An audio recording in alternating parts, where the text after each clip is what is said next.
So I'm Mark Develis. I'm a producer on Need for Speed. I was in charge of creating the HDE this year for Need for Speed Undercover. And one of the challenges this year was creating an action title that was very accessible with the physics. We wanted to create a whole bunch of crazy cool maneuvers that, with essentially a flick of the button or a flick of the stick, can place into the hands of the user, a very enjoyable, easy experience. So this year we started off with a simple burnout. So essentially you're just holding both the LT and RT triggers down, spooling up those tires, getting the smoke billowing out of the fenders there. Then all I'm going to do here is just let go of the brakes, hold the throttle down, and bam, we're off.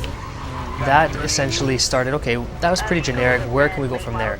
So we said, start with the 360, so you do the same thing, you release the brake and you hold the steering all the way to one way. That puts the car into a beautiful 360. The camera stays stationary. First time ever where you're able to see the full 360 of the car. You see all the realistic suspension movement as we're going over the curve as well. It looks really beautiful and cool. Physics is all doing it naturally. Nothing's being faked, phonied. We went basically from 40 attributes, say 6-7 years ago, to up to 400. Everything's based on curves, speed. We can tune essentially every parameter of the car. So then we got the brakes down, we went to the 360.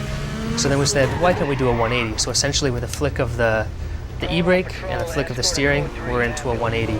Let's leave the camera stationary there, and all we have to do now, the camera's perfect for reverse driving. Camera rotates around, and now we're reverse driving. So it's very touchy, as in real life. You have to be really sensitive for the stick. Little taps will do, but now we're actually driving in reverse, something we've never ever had before in any Need for Speed. And essentially you get a totally different perspective. You're looking at the front of the car now.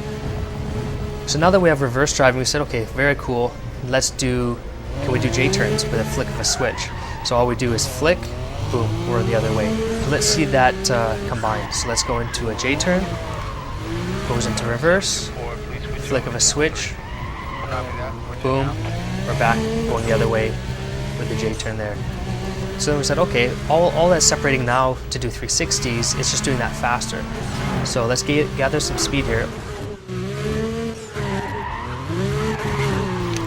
So there's a perfect one there. So nice and sharp and crisp. Let's do one more to show it shows that that one wasn't a fluke. Nice and simple. There we go, nice and reactive. Just showing you how flicks of the switch and flicks of the controls allow you just to dance around, finesse the car.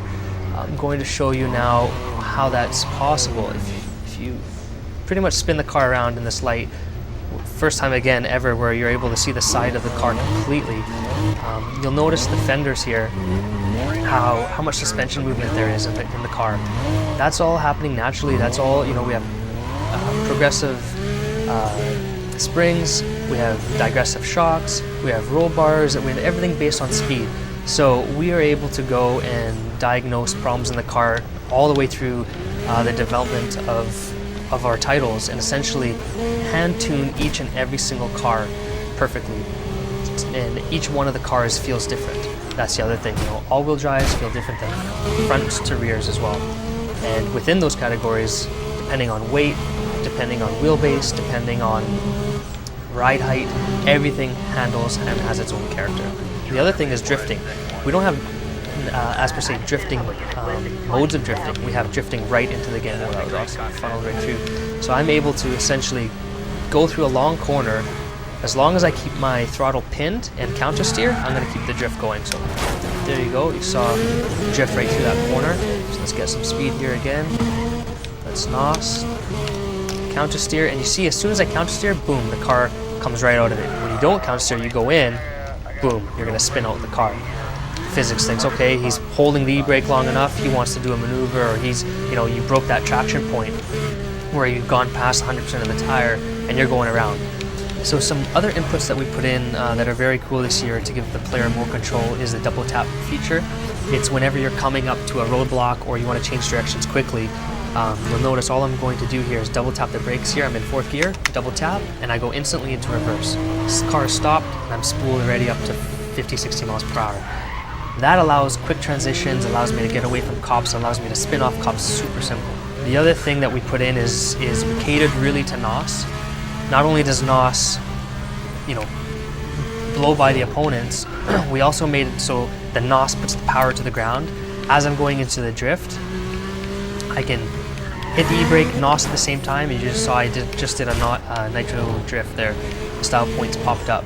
So again, show you, we're gonna drift, NOS at the same time, and I'm NOSing and counter steering at the same time to really keep the drift going. So timing is crucial, timing is key. Like I can't stress enough, nothing is faked. It has been my duty over the last 7-8 years, back since Hot Pursuit 2, we're developing Underground to create a physics engine that was powerful. All that work is a culmination of what we made in Need for Speed Undercover.